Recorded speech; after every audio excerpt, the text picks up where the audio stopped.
You know how you, me, this computer, and that half-eaten bag of Funyuns on your desk are all made of matter? Well, it turns out all that stuff, everything we've ever seen, touched, or built a ridiculously powerful space telescope to look at, only makes up about 5% of the universe. The other 27% is something called dark matter. We know it's there because we can see its gravity yanking galaxies around like a cosmic bully, giving nerds a swirly, but we have no idea what it is.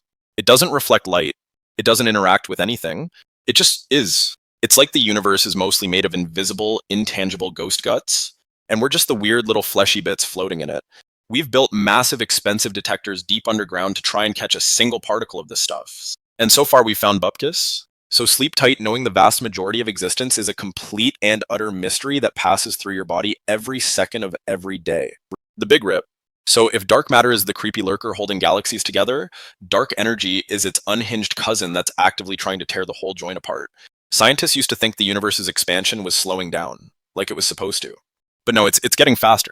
Something out there is hitting the gas pedal. And we've slapped the label dark energy on it, which is science talk for we ain't got a clue, chief. It makes up a whopping 68% of the universe, and acts like a sort of anti-gravity, pushing everything away from everything else. This leads to a fun little theory called the Big Rip, where the expansion becomes so ridiculously fast that it overcomes gravity itself. First galaxies get shredded, then solar systems, then planets, then until even atoms are torn asunder. It's the ultimate cosmic divorce, and we're all just waiting for the universe to serve us the papers. Brain voodoo. The placebo effect is one of the most buck wild things our bodies can do. It's basically when you get better from a fake treatment just because you believe it's real. Give someone a sugar pill and tell them it's a super potent painkiller, and there's a good chance their pain will actually go away. Their brain just decides to release its own natural painkillers, all based on a lie. It's not just a feeling either. We can see measurable physical changes in the body.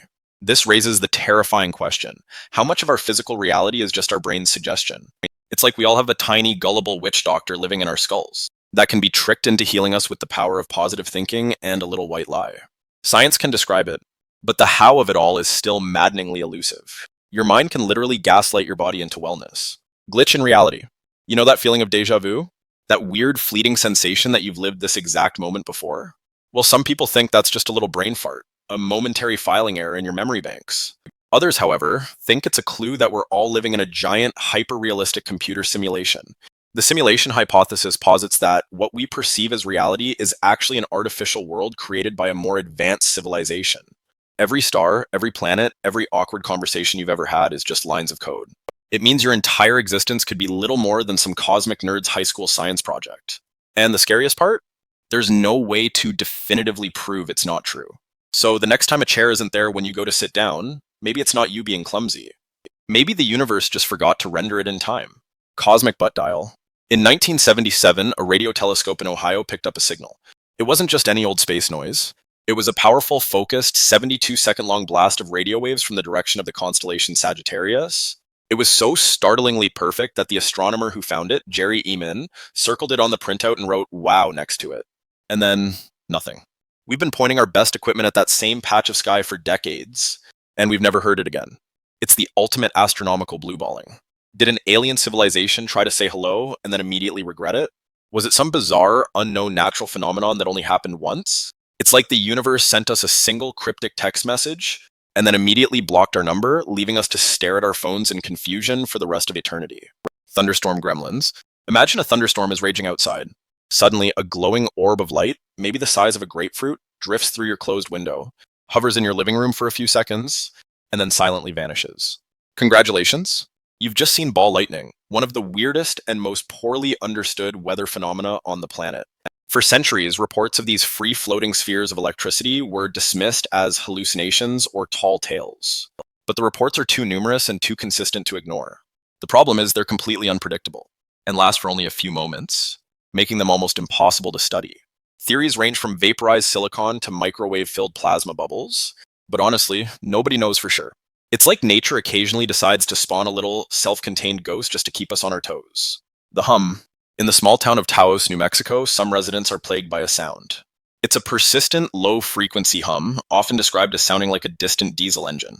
It's just on the edge of hearing, and it drives some people absolutely mad, causing dizziness, insomnia, and nausea. The weirdest part? Only about 2% of the population can hear it, and all attempts to find its source have failed. Scientists have brought in sensitive sound detecting equipment, and they can't pick it up. Is it some kind of mass hysteria? A strange form of tinnitus? Or is the Earth itself generating a mysterious, localized drone that only a select few are unlucky enough to be tuned into?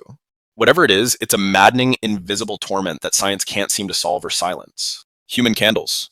Spontaneous human combustion, or SHC, is the stuff of nightmares. It's the alleged phenomenon of a person catching fire and burning to death without any apparent external source of ignition. The classic case involves a victim being reduced to a pile of greasy ash, while their surroundings, even the chair they were sitting in, are left mostly unscorched. It's happened just enough times throughout history to be unsettling.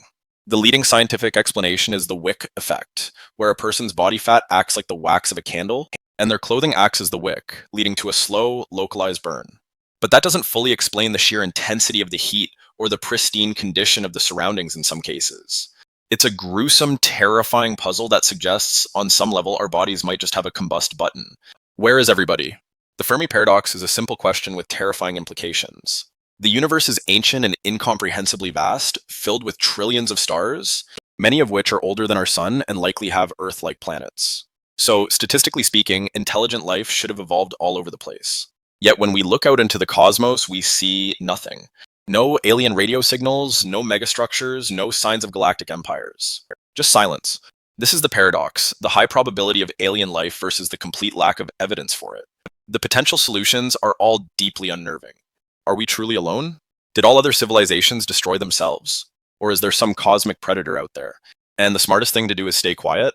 It's the universe's most haunting silence. Ancient plumbing.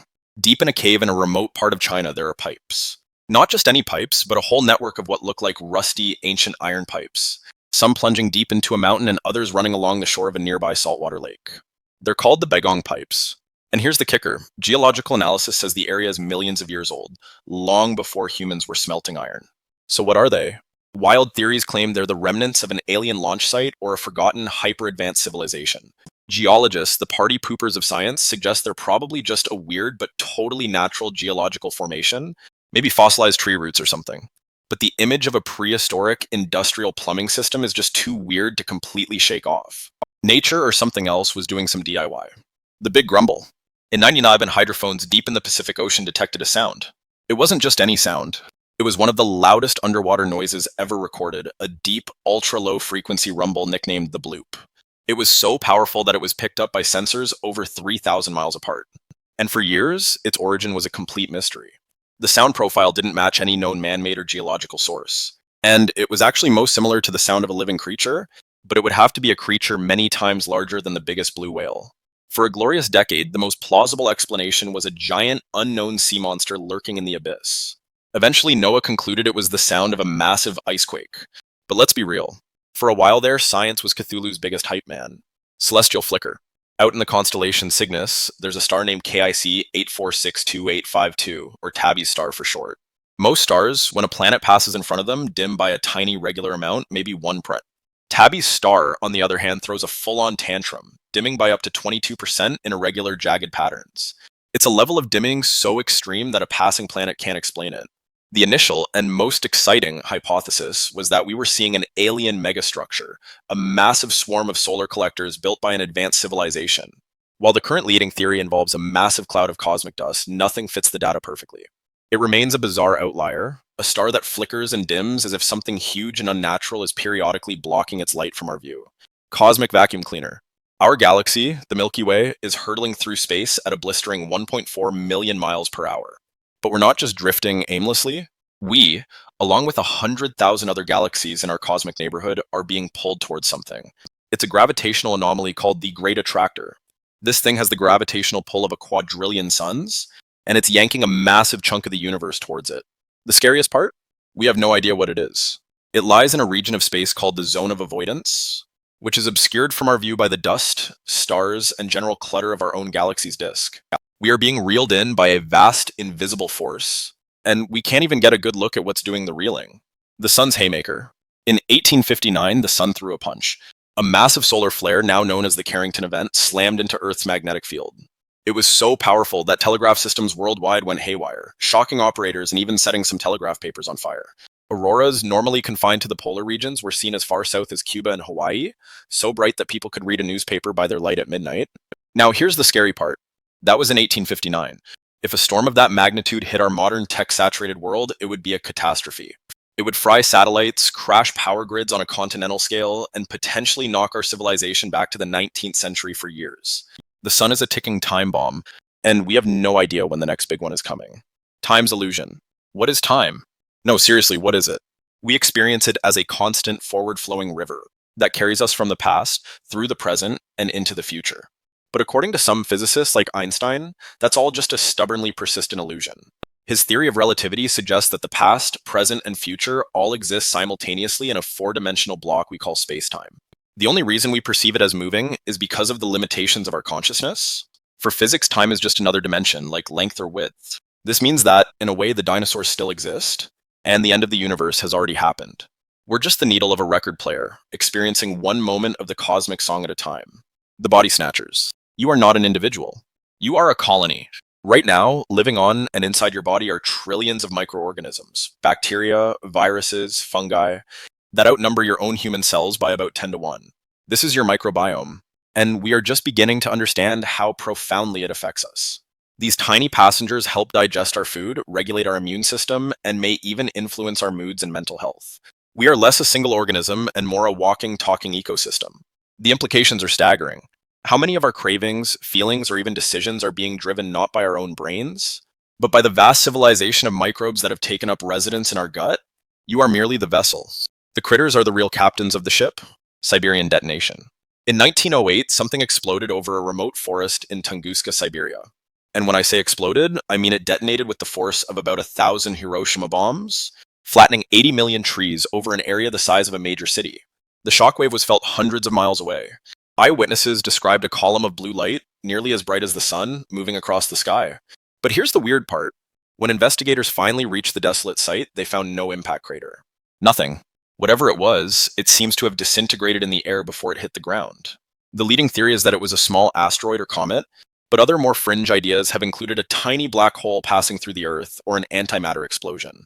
It was the largest impact event in recorded history, and we're still not 100% sure what it was. The sound of insanity. Imagine hearing a sound that no one else can hear.